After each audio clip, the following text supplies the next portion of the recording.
Aș vrea să mai pot scrie cum scriam acum 5, acum 7 ani. Aș vrea să mai pot fuma nepăsător și sarcastic în lumina lămpilor de barca în Casablanca și femeia de lângă mine să fie mai moale ca șanul ei și vorbele să-i înțipească printre pahare și cești. Într-o după-amiază de miercuri să o aștept după draperii cu ochii îndreptați, să mergem la film, să ne așezăm pe o bancă și să uităm ce-am pierdut și să ne batem joc de tot restul. Atâtea adicții și subterfugii ca să mă simt cât de cât confortabil când am crezut că trebuie să dai totul pentru poezie, să renunți la delicatețuri și la tocmeli pentru un sunet numai al tău, pentru ceva ce ai putea numi într-o zi adevăr, ca apoi să te întrebi ce e adevărul și ce e în definitiv poezia. Și nu mai ai răspunsuri, nu mai lecturi în subsolul mulțăvărită cu câțiva oameni la fel de vulgari ca și tine, și câte o bătrână cu privirea pierdută fotografiază pantofii tuturor, poate că asta e poezia și de atâta avem nevoie.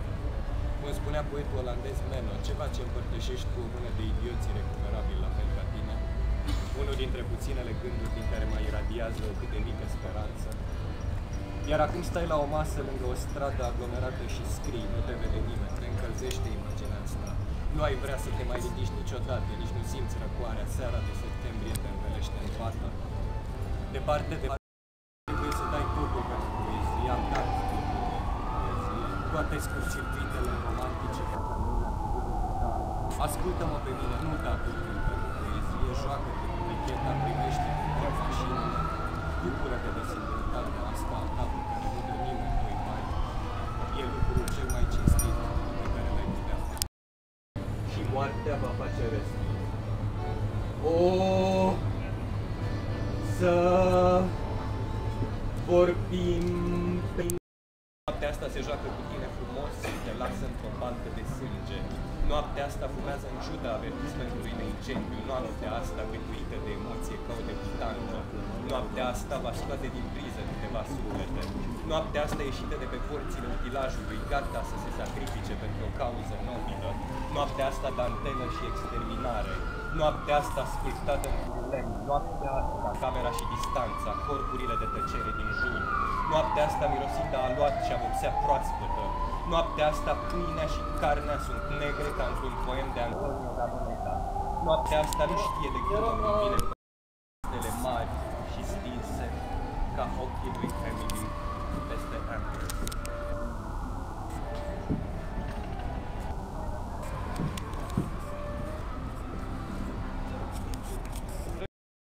Spart vecurile isterice care ne năpârleau gecii. Împreună! I-am făcut să se uite galben de invizie la noi. Împreună! Le-am luat bani și am făcut la mare. Împreună! Am trecut peste iluzia că avem altă lindomată. Împreună! L-am căutat pe panterul vechi. Împreună! Am ajutat pătrânice în sebră. Împreună! Vânzându-ne la soare înainte să rece apă. Încă mai am momente în care îmi vine să-mi plâng de fericire pentru un vers. Știu că e o prostie, oamenii mari nu fac asta. Imbecil. Știu că oamenii onorabili au o părere mai bună despre umanitate. Ei se înfrățesc, își împrumută desfăcătoarele de conserve, își admiră unul altuia golul ce li se cască în față. Într-o noapte am urcat pe acoperișul un bloc de 2 ore cu staje. Am văzut orașul scufundat.